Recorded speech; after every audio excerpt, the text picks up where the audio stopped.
16장 1절부터 20절까지 하나님 말씀을 같이 한 목소리로 읽어내려가겠습니다. 시작. 르말야의 아들 베가 제17년에 유다의 왕 요담의 아들 아하스가 왕이 되니 아하스가 왕이 될 때에 나이가 20세라. 예루살렘에서 16년간 다스렸으나 그의 조상 다윗과 같이 아니하여 그의 하나님 여호와께서 보시기에 정직히 행하지 아니하고 이스라엘의 여러 왕의 길로 행하며 또 여호와께서 이스라엘 자손 앞에서 쫓아내신 이방 사람의 가증한 일을 따라 자기 아들을 불 가운데로 지나가게 하며 또 산당들과 작은 산 위와 모든 푸른 나무 아래에서 제사를 드리며 분향하였더라. 이때에 아람의 왕 르신과 이스라엘의 왕 르말야의 아들 베가가 예루살렘에 올라와서 싸우려 하여 아하스를 에워쌌으나 능히 이기지 못하니라. 당시에 아람의 왕 르신이 엘랏을 회복하여 아람에 돌리고 유다 사람을 엘랏에서 쫓아내었고 아람 사람이 엘랏에 이르러 거기에 거주하여 오늘까지 이르렀더라.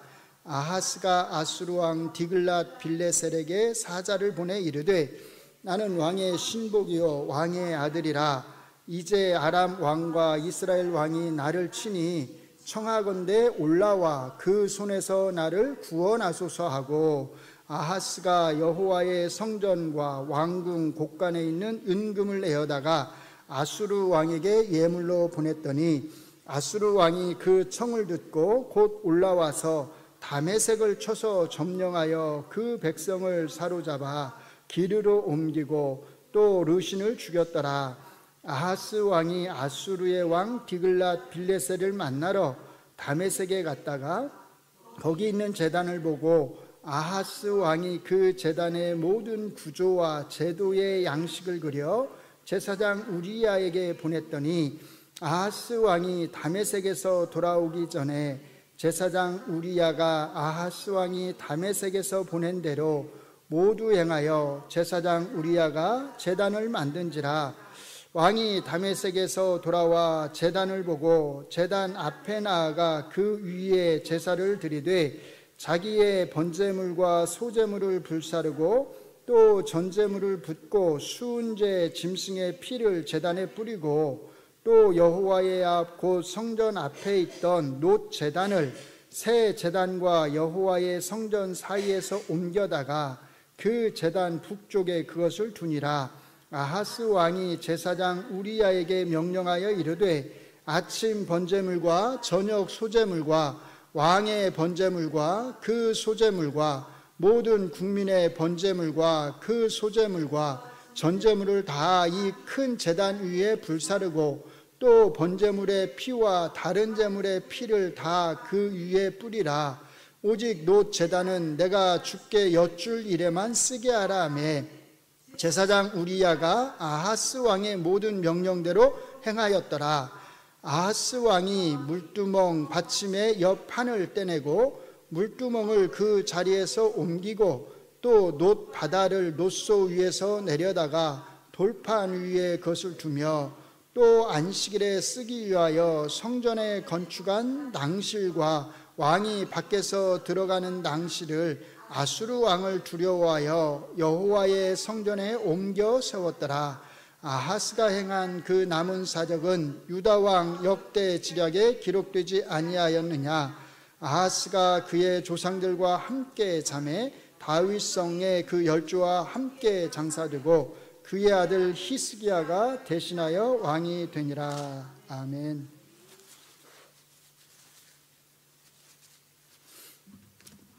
예, 저희가 지난 시간에 북이스라엘 왕들에 대해서 살펴봤어요. 여로보암 2세부터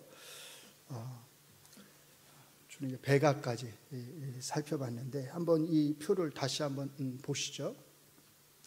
보이시나요? 이 이름이 여로보암 2세, 그 다음에 스가랴, 여기까지가 이제 예후 가문이죠.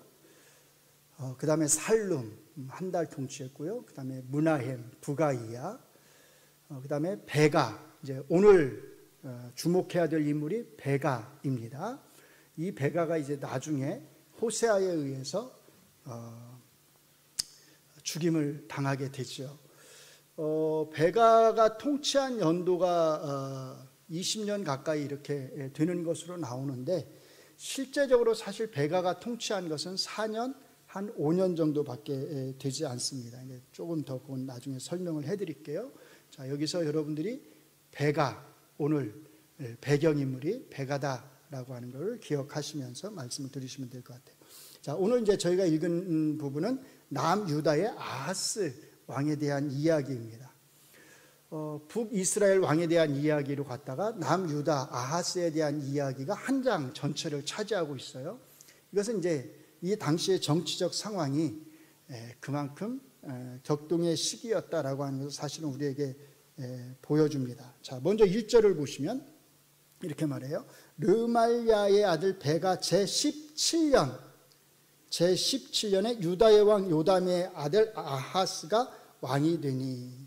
자, 아까 제가 뭐라고 그랬냐면, 실제 베가가 다스린 통치연도, 그러니까 사마리아에서 베가가 다스린 통치연도는 4년, 한 5년 정도밖에 되지 않아요. 그런데 여기 보면 17년 이렇게 말을 하고 있죠. 그러니까 이 17년을 문자 그대로 17년으로 이해하시면 안 된다는 겁니다. 표 다시 한 번만 띄워줘 보세요. 자, 이 표를 보시면 아실 수 있겠지만,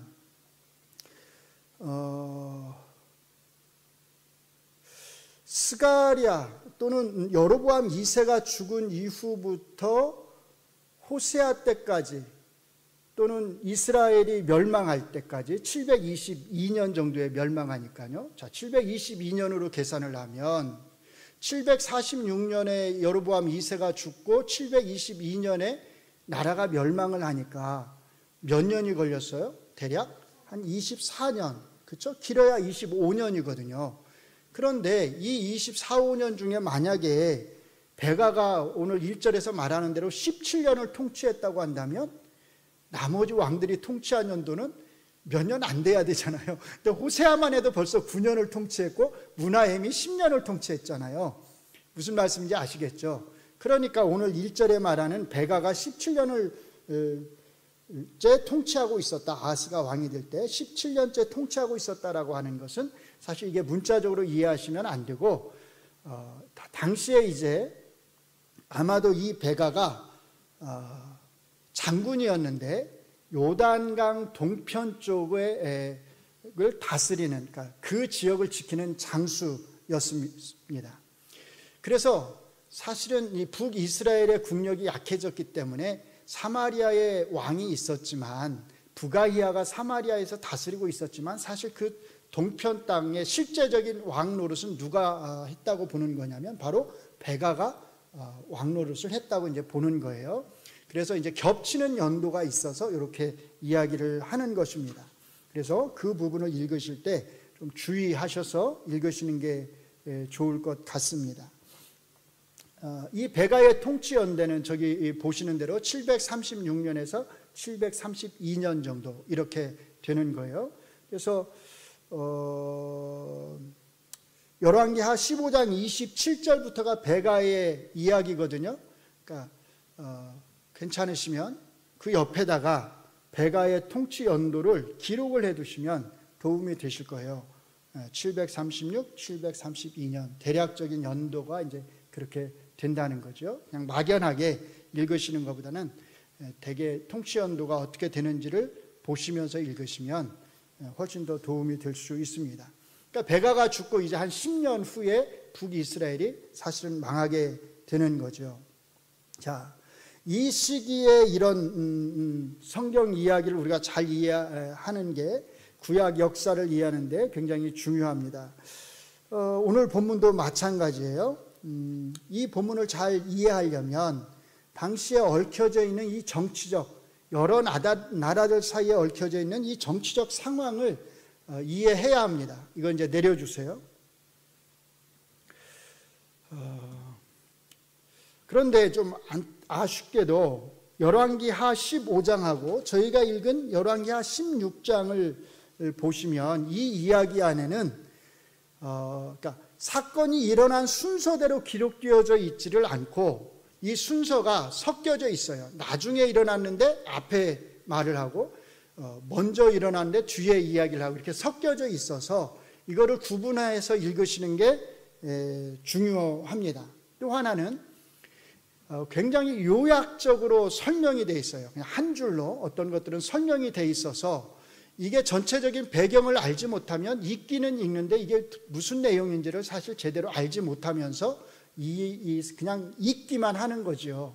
그래서 이 본문을 잘 이해하려면 역대하 28장에 이 아하스 이야기가 나오거든요.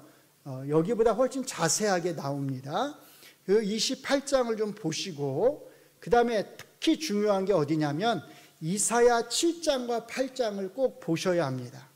그래서 여러분들이 이 설교가 마치고 집에 돌아가시면 그냥 오늘 들은 걸로 끝나지 마시고 역대하 28장 그 다음에 어디라고요? 이사야 7장과 8장을 오늘 본문하고 같이 잘 비교하시면서 꼭 같이 읽어보셔요. 굉장히 재밌어요. 이 이야기가 나라가 망해가는 이야기인데 굉장히 재밌거든요. 어떻게 망해가는지를 잘 보시면 굉장히 재미가 있습니다. 그러니까 꼭 한번 같이 살펴보셨으면 좋겠어요. 저희가 다 살펴볼 수 없으니까 제가 간단하게 설명을 좀 드리겠습니다. 지난주에 이제 저희가 지도를 봤었는데 아수르가 얼마나 큰 제국을 북쪽에서 형성했는지 우리가 지도를 봤었어요. 엄청난 땅을 차지했잖아요. 자, 이렇게 북쪽에서 엄청난 땅을 차지한 아수르가 이제 갈 길은 위로 가는 게 아니라 이제 밑으로 내려오는 거겠죠. 이 거대한 제국인 아수르가 만약에 아래쪽, 남쪽으로 내려오게 되면 어느 나라가 제일 먼저 타격을 입을까요? 어느 나라하고 국경을 맞대고 있었죠? 북이스라엘, 그리고 아람하고, 그렇죠? 북이스라엘, 아람, 그 위에 아수르 이렇게 있으니까 요 밑에 누가 있냐면 남유다가 있는 거예요. 그러니까 남유다는 1차적으로 타격을 받지는 않을 거예요. 가장 큰 타격을 받는 건 아수르하고 바로 맞대고 있는 북이스라엘과 아람이 이 타격을 받게 되어 있거든요. 자, 그러니까 베가가 부가히야를 죽이고 737년경에 왕이 되었을 때 베가가 한 가장 중요한 외교 정책이 뭐였냐면 반아수르 정책이었습니다. 아수르에 맞서는 정책을 편 거예요. 근데 혼자서는 북이스라엘 혼자서는 이 강대국 아수르를 맞설 수 없으니까 아람하고 서로 손을 잡은 것입니다. 당시 아람 왕의 이름이 뭐였냐면 르신이라고 하는 아람 왕이었어요. 그러니까 북이스라엘의 베가와 아람의 르신이 손을 맞잡고 우리가 아수르를 대적하자 이렇게 한 거예요. 근데 이 두 나라만 힘을 합쳐서는 아무리 생각해도 이 큰 아수르에 맞설 수가 없는 거예요. 그러니까 남유다에 이제 제안을 합니다. 너네도 우리하고 같이 연합해가지고 아수르하고 맞서서 싸우자. 이때 왕이 남유다의 왕은 아하스의 아버지였던 요담과 아하스가 같이 공동 통치를 하고 있었어요. 근데 그 와중에 이제 요담이 죽게 된 거예요. 그러니까 아하스가 이 제안을 거절을 합니다. 왜 거절했는지는 설명되어 있지 않아요. 아마 이제 방금 말씀드린 대로 그 위에 북이스라엘과 아람이 있고 자기들이 밑에 있으니까 1차적으로 자기들에게 큰 타격이 되지 않을 거다, 좀 안전할 거다라고 생각했는지 모르겠어요. 아니면 아수르를 자극하고 싶지 않았는지도 모르죠. 남유다의 아하스 왕이 어쨌든지 간에 이 연합에 거절을 하니까 북이스라엘의 베가와 아람의 르신이 둘이 연합을 해서 야, 우리가 아수르에 맞서기 전에 남유다를 먼저 정복해버리자. 그리고 그 왕을 갈아서 왕을 바꿔서 남유다의 왕을 새로 세워서 우리하고 마음을 같이 하는 왕을 세워서 우리가 같이 아수르에 맞서자. 이렇게 된 겁니다. 그래서 이제 북이스라엘의 베가와 아람의 르신이 남유다를 공격을 한 겁니다. 연합군을 만들어서 공격을 한 거지요. 이 공격에 대한 설명이 15장 37절에 간단히 한 줄로 설명이 되어 있습니다. 자, 15장 37절을 같이 읽습니다. 시작. 그때에 여호와께서 비로소 아람 왕 르신과 르말야의 아들 베가를 보내어 유다를 치게 하였더라. 이게 지금 바로 그 설명이에요. 근데 이게 이제 하나님께서 이렇게 행하신 걸로 이제 여기 기록이 되는데, 어쨌든 이 두 나라가 힘을 합쳐서 남유다를 공격한 겁니다. 이 이야기가 자세하게 나와 있는 게 이제 이사야 7장이에요. 이 두 나라가 연합해서 공격해 온다고 하는 소식을 아하스 왕이 전해 듣고서, 성경 표현 그대로 하면 이렇게 말해요. 아하스 왕의 마음과 그의 백성의 마음이 숲이 바람에 흔들림같이 흔들렸다. 얼마나 벌벌 떨었는지를 잘 아시겠죠? 숲에 바람이 흔들리는 것처럼 그렇게 흔들렸다. 기겁을 한 거죠. 자, 이때 이제 우리가 잘 아는 대로 누가 나타나죠? 이사야 선지자가 나타납니다. 아하스 왕 앞에 나타나서 말을 하는 거예요. 하나님께서 그러시는데, 하나님이 북이스라엘의 베가와 아람의 르신 이 연합군을 물리쳐 주시겠다고 하십니다. 당신이 잘 못 믿을 것 같으면 하나님 앞에 이 약속에 대한 징조를 하나 구하라고 합니다. 근데 아하스 왕이 이 징조를 구하기를 거절을 합니다. 그러니까 이사야 선지자가 직접 한 가지 징조를 이야기를 합니다. 그게 뭐냐면 처녀가 잉태하여 아들을 낳을 것이다 라고 하는 징조를 알려주는 거죠. 자, 우리가 잘 아는 대로 이 말씀, 처녀가 잉태하여 아들을 낳을 것이다 라고 하는 이 말씀은 신약 성경에서 나중에 누구에게 적용이 되냐면 예수님의 탄생에 이게 적용이 돼요. 그런데 이 말씀이 처음 이사야 선지자의 입을 통해서 행해졌을 때 이것은 장차 나타날 메시아에 대한 예언이 아니라 뭐에 대한 거였어요? 남유다를 이 두 나라의 연합군으로부터 구해 주시겠다고 하는 하나님의 약속을 나타내는 징조였거든요. 간단하게 설명을 하면 한 여자가 아이를 낳아서 그 아이가 선악을 구분하기 전에, 즉 가장 빠른 시간 안에 하나님께서 이 연합군을 물리쳐 주실 것이다 라고 약속을 하신 거예요. 근데 이제 여기서 문제가 발생합니다. 아하스 왕이 이 이사야 선지자의 이 약속에 대한 징조를 믿고서 하나님이 머지않은 날에 우리를 구해 주실 것이다 라고 하는 확신을 가지고 믿음으로 기다렸다면 아무 문제가 없었을 거예요. 근데 문제는 뭐냐면 이 아하스 왕이 그것을 믿지 못하고, 하나님의 약속을 믿지 못하고 하나님을 의지하기보다는 누굴 의지하냐면 아수르 왕, 당시 아수르 왕이 누구였냐면 디글랏 빌레셀 3세, 우리 성경에는 그냥 디글랏 빌레셀로만 나와요. 정확히 말하면 3세입니다. 아수르 왕에게 도움을 청합니다. 이게 이제 이 모든 상황을 다 꼬이게 만들어 버립니다. 한번 생각을 해보세요. 그렇지 않아도 아수르 왕은 어떻게 해서든지 밑으로 내려와서 이 나라들을 정복하고 싶어 하는데, 감사하게도 남유다의 아하스 왕이 먼저 도움을 청해서 북이스라엘과 아람을 공격해달라고 하니까 아수르 왕 입장에서는 더없이 좋은 기회인 거죠. 공격의 정당성, 빌미를 아주 잘 포착을 하게 되는 거죠. 이 상황을 설명하는 게 오늘 본문의 5절부터 9절까지 말씀입니다. 자, 5절을 보시면, 이때에 아람의 왕 르신과 이스라엘의 왕 르말야의 아들 베가가 예루살렘에 올라와서 싸우려 하여 아하스를 에워쌌으나 능히 이기지 못하니라. 왜 이기지 못해요? 누가 위에서 공격하니까? 아수르 왕 디글랏 빌레셀이 이 두 나라를 위에서 공격해 오니까 이 연합군이 남유다를 이길 수가 없었다는 뜻입니다. 7절은 이런 상황 속에서 아하스 왕이 아수르 왕 디글랏 빌레셀 3세에게 도움을 청한 것에 대해서 설명을 하는 거예요. 도움을 청하는데, 우리를 구해달라고 도움을 청하는데 맨입으로 할 수 있을까요?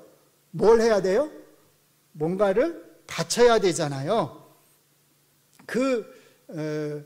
바치는 예물들에 대해서 설명을 하는데, 여호와의 성전과 왕궁 곳간에 있는 은금을 내어다가 어떻게 하냐면 아수르 왕에게 예물로 바쳤다고 말을 하는 것입니다. 자, 그러니까 이제 남유다 북이스라엘과 아람, 그 위에 아수르까지 다 전쟁 상황이 된 겁니다. 이 싸움의 결과가 어떻게 됐을까요? 9절이 바로 아람 왕 르신의 최후에 대해서 설명을 합니다. 9절을 보시면 같이 읽습니다. 아수르 왕이 그 청을 듣고 곧 올라와서 다메섹을 쳐서 점령하여 그 백성을 사로잡아 기르로 옮기고 또 뭐라고요? 르신을 죽였더라. 다메섹 수도를 점령하고 르신을 죽였다고 하는 것은 아람이라고 하는 나라가 망했다는 거예요. 완전히 멸망을 하게 된 것입니다. 자, 아람은 이렇게 멸망을 하게 됐어요. 그럼 북이스라엘은 어떻게 됐을까요? 북이스라엘에 대한 이야기는 조금 앞에서 설명이 돼요. 15장 29절을 한번 보세요. 15장 29절 같이 읽습니다. 이스라엘 왕 베가 때에 아수르 왕 디글랏 빌레셀이 와서 이온과 아벨벳 마아가와 야노아와 게데스와 하솔과 길르앗과, 길르앗은 요단 동편이거든요, 갈릴리와 납달리 온 땅을 점령하고 그 백성을 사로잡아 아수르로 옮겼더라. 자, 아람은 완전히 멸망한 반면 북이스라엘은 멸망하지는 않았어요. 그런데 우리가 잘 아는 갈릴리 땅 있잖아요. 예수님께서 태어나신 땅, 그 납달리 땅, 그 땅을 다 빼앗겼고 요단강 동편의 길르앗 땅도 다 빼앗겼어요. 그럼 어떤 땅만 남았을까요? 사마리아 땅만 남은 거예요. 다 잃고 사마리아 땅, 얼마 안 되는 그 사마리아 땅만 남은 겁니다. 자, 그리고 갈릴리와 요단 동편에 살던 이 북이스라엘 사람들은 어떻게 했다고 말하냐면 다 포로로 잡아갔다, 이렇게 말을 하는 거예요. 그러니까 이 전쟁의 타격이 북이스라엘에게 엄청나게 컸다라고 하는 걸 알 수 있어요.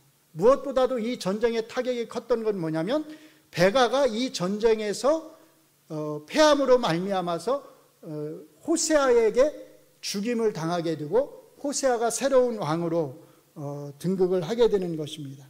그러니까 호세아가 다스린 북이스라엘 땅은 얼마만큼만 다스렸겠어요?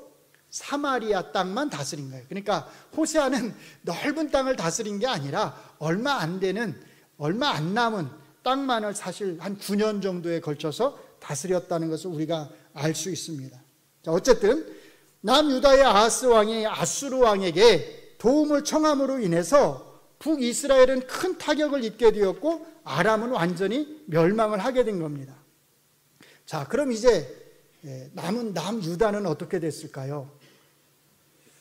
자, 오늘 이제 본문 10절부터가 이제 그 설명을 하는데, 아수르가 아람의 수도인 다메섹을 점령한 후에 남유다의 아하스 왕이 아수르 왕을 만나기 위해서 다메섹에 갔던 이야기를 이제 10절부터 하는 거예요.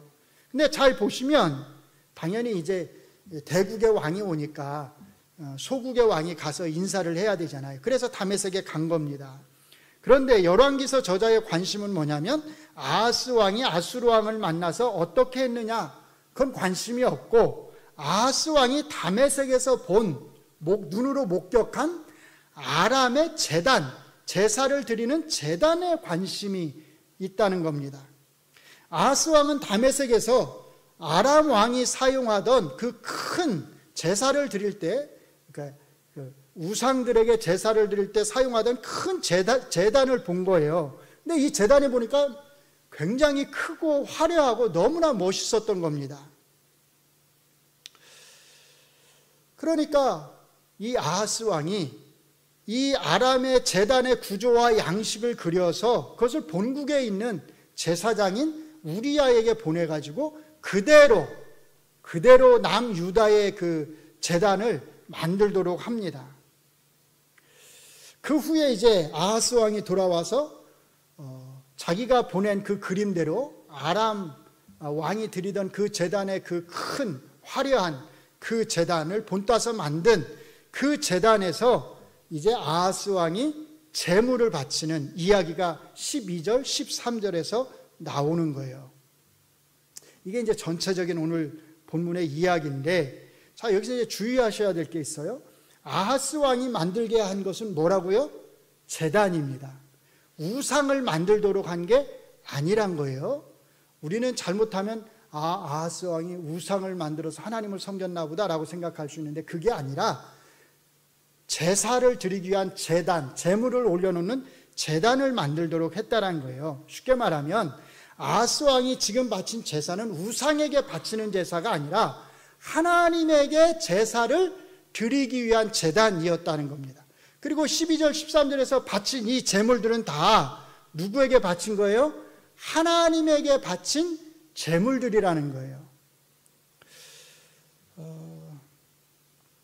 이 큰 제단을 여호와 앞에 제물로 바치는 제단으로 사용하는 대신에 아하스는 원래 사용하던 그 여호와 앞에 제사를 드릴 때 원래 사용하던 그 제단, 그게 무슨 제단이라고 말을 하냐면 놋제단이라고 말을 하는데, 그 놋제단을 어떻게 하라고 말하냐면 옆으로 다른 데다 치워놓으라고 말합니다. 북쪽에다 두라고 말을 해요. 그리고 그 놋제단은 자기가 이제 하나님 앞에 하나님의 뜻을 물을 때만 내가 그걸 사용하고, 나머지 모든 제사는 다 새로 만든 이 새 제단, 이 크고 아마 이게 돌로 됐던 것 같아요. 이 돌로 만든 이 웅장한 제단에서 앞으로 모든 제사를 여호와 앞에 드리겠다라고 말을 한 것입니다. 왜 이 아하스 왕이 놋제단을 옆으로 제껴놓고 이 크고 멋진 제단을 만들었을까? 아마도 추측컨대 놋제단은 크기가 크지 않았던 것 같아요. 화려하지도 않았던 것 같고, 그러니까는 한 번에 많은 제물을 그 앞에 올려놓을 수도 없었던 것 같아요. 그러니까 아람 다메섹에 가서 보니까 엄청나게 크고 화려하고 멋진 그 위에 한 번에 많은 제물을 올려놓을 수 있는 제단이 있으니까 그것을 그대로 그려서 그렇게 만들도록 우리아에게 보낸 것 같아요. 그러니까 잘 생각해 보시면 이것만 놓고 보면 이 아하스 왕은 나쁜 의도를 가지고 새 제단을 만든 게 아닙니다. 여호와 하나님에게 한 번에 많은 제물을 바치기 위해서 놋제단보다 더 멋진 화려한 더 큰 제단으로 제단 앞에서 하나님 앞에 제사하기 위해서 사실은 새 제단을 만들려고 한 거예요. 우상에게 절하려고 한 것도 아니고 여호와 앞에 제사를 드리려고 이 새 제단을 만들려고 한 겁니다. 근데 문제가 뭘까요? 문제는 하나님이 원하신 것은 이렇게 크고 멋지고 화려한 제단이 아니었다는 거죠. 하나님이 원하신 것은 비록 작지만, 그래서 한꺼번에 많은 제물을 그 앞에서 바칠 수는 없을지 모르지만 하나님이 원하신 제단은 그냥 놋제단이었어요. 그건 하나님이 그렇게 만들라고 지시하신 제단이었습니다. 중요한 것은 사람이 아하스 왕이 원하는 제단의 모양이 아니라 하나님이 원하시는 제단의 모양과 제사 방식이었지요. 17절로 20절도 보시면 아하스 왕은 하나님이 명령하신 물두멍 받침의 옆판을 다 떼어내가지고 그 물두멍을 다른 데로 또 옮기라고 합니다. 거기서 그치는 게 아니라 또 놋으로 만든 바다란 말은 이해하기 쉽게 생각하시면 그냥 대야, 큰 대야라고 생각하시면 돼요. 물을 담는 대야. 그 놋으로 만든 바다도 그냥 다른 데로 옮겨 놓으라고 합니다. 이것들은 다 하나님이 명령을 하셔서 그 자리에 있었던 것들이에요. 그런데 아하스 왕은 자기 마음대로 그것들을 다 다른 곳으로 옮겨 놓게 한 것이죠. 어떤 학자들은 아하스 왕이 이렇게 새로운 제단을 만들고 물두멍을 옮기고 놋대야를 다른 곳으로 옮기게 한 것에 대해서 열왕기서의 저자가 부정적인 말을, 나쁘게 이게 잘못됐다라고 하는 말을 하지 않는 걸 보니까 이렇게 한 것 자체가 큰 문제가 있는 것은 아닌 것 같다, 이렇게 말을 합니다. 그런데 사실은 그렇지 않지요. 부정적인 평가, 이것에 대해서 부정적인 평가가 없는 건 사실이에요. 그런데 사실은 열왕기서의 저자가 이것을 이렇게 세세하게 자세하게 기록하고 있다고 하는 것 자체가, 그 사실 자체가 이 일이 잘했다고 이렇게 하는 걸 말하기 위한 걸까요? 아니면 잘못했다고 하는 걸 보여주기 위해서 이렇게 말을 하는 걸까요? 당연히 이 일이 아하스 왕이 잘못했다고 하는 것을 보여주기 위해서 이것을 기록하고 있는 것이거든요. 그러니까 아하스 왕이 지금 10절부터 행한 이 새로운 제단을 만들어서 그 앞에서 여호와 앞에 제사를 드린 이 일은 사실 겉으로 표현은 안 하지만 아하스 왕이 큰 잘못을 범했다고 말을 하는 것이고, 이것은 이제 앞에 나오는 이 아하스 왕에 대한 굉장히 부정적인 평가하고 연결되어 있는 것을 우리가 알 수 있어요. 앞에 보시면 이 아하스 왕에 대한 평가가 나옵니다. 16장 2절과 3절을 보세요. 제가 읽어드리겠습니다. 아하스가 왕이 될 때 나이가 20세라 예루살렘에서 16년간 다스렸으나 그의 조상 다윗과 같지 아니하여 그의 하나님 여호와께서 보시기에 정직히 행하지 아니하고 이스라엘의 여러 왕의 길로 행하며 또 여호와께서 이스라엘 자손 앞에서 쫓아내신 이방 사람의 가증한 일을 따라 자기 아들을 불 가운데로 지나가게 하며 또 산당들과 작은 산 위와 모든 푸른 나무 아래에서 제사를 드리며 분향하였더라. 전체적인 평가는 한마디로 뭐냐면 이스라엘 여러 왕의 길로 행했다는 거예요. 북이스라엘 여러 왕의 길. 아하스는 어느 나라 왕이에요? 남유다의 왕이에요. 근데 행한 행동만 놓고 보면, 행위만 놓고 보면 남유다의 왕처럼 행한 게 아니라 북이스라엘의 왕들처럼 행했다고 하는 굉장히 좋지 않은 평가를 하는 겁니다. 왜냐하면 북이스라엘 열왕들이 걸어간 그 길은 어떤 길이라고 그랬죠? 망하는 길이거든요. 그러니까 이 평가가 함축하는 게 뭐냐면 남유다의 아하스 왕이 나라를 망하는 길로 이끌었다라고 사실은 말을 하는 것입니다. 크게 두 가지를 지적을 합니다. 첫째로 여호와께서 이스라엘 자손 앞에서 쫓아내신 이방 사람, 즉 가나안 사람들, 그들이 행하던 가증한 일을 따라서 자기 아들을 불 가운데 지나가게 했다는 거예요. 이것은 사실 하나님이 가나안 사람들을 쫓아내는 굉장히 중요한 이유가 되었거든요. 근데 바로 그 일을 누가 행했냐면 아하스 왕이 그 가증한 일을 행했다는 겁니다. 두 번째는 뭐냐면 또 산당들과 작은 산 위와 모든 푸른 나무 아래서 제사를 드리며 분향했다, 이렇게 말을 해요. 자, 잘 생각해 보세요.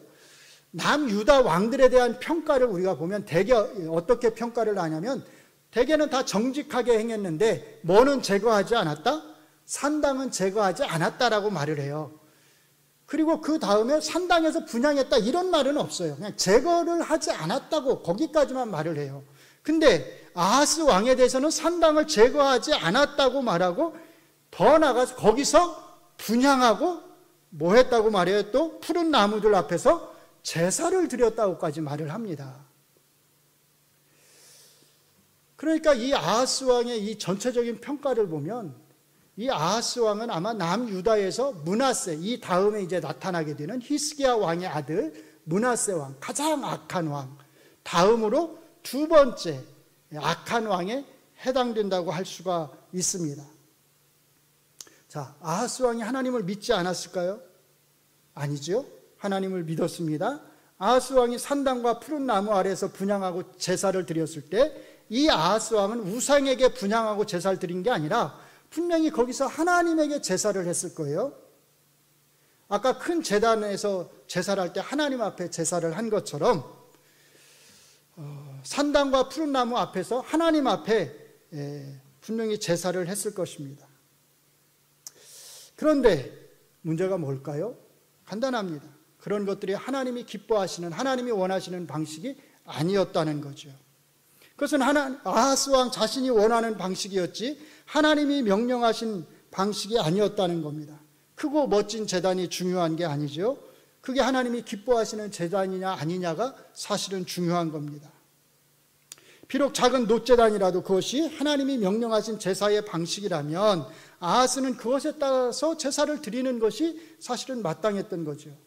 아람의 크고 멋진 제단에 마음이 쏠린 걸 보면, 그리고 가나안 사람들이 그랬듯이 자기 아들을 불 가운데 지나가게 한 것을 보면, 또 산당에서 제사를 드리고 푸른 나무들 앞에서 제사를 드린 걸 보면 이 아람 왕은 굉장히 종교심이 강한 왕인 것을 알 수 있어요. 그런데 반면에 종교심이 강할 뿐만 아니라 다른 주변 나라들의 그런 종교적 행위에 의해서 너무나 쉽게 많은 영향을 받았다라고 하는 것을 우리가 알 수 있습니다.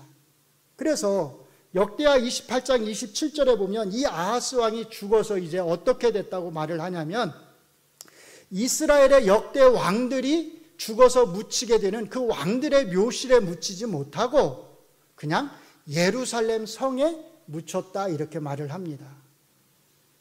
그만큼 백성들에게 죽어서도 인정을 받지 못했다는 뜻입니다. 오늘날 우리는 이 구약 말씀을 읽으면서 약간의 자부심을 갖습니다. 우리는 아하스 왕처럼 산당에서 제사하지 않는다는 자부심을 가져요. 우리는 우리의 자식을 불 가운데 지나가게 하지는 않는다라고 하는 그런 자부심을 갖습니다. 우리는 크고 멋진 제단을 세우지 않는다는 자부심을 가질 수 있어요. 이런 면에서 우리는 아하스 왕의 이런 행동들이 잘 이해가 가지 않을 수 있습니다. 그런데 한번 잘 생각해 보시기 바랍니다.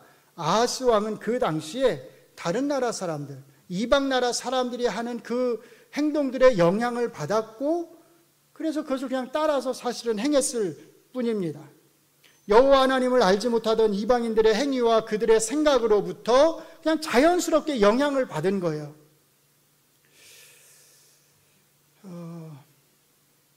그렇기 때문에 우리가 아하스 왕과 똑같이 행하지 않았다고 해서 우리가 자부심을 가질 이유가 전혀 없다는 겁니다. 왜냐하면 아하스 왕이 자기 시대의 사람들에게서 영향을 받아서 어떤 행위를 하고 자기 시대 사람들의 생각에 영향을 받아서 어떤 행위를 했듯이 사실은 어때요?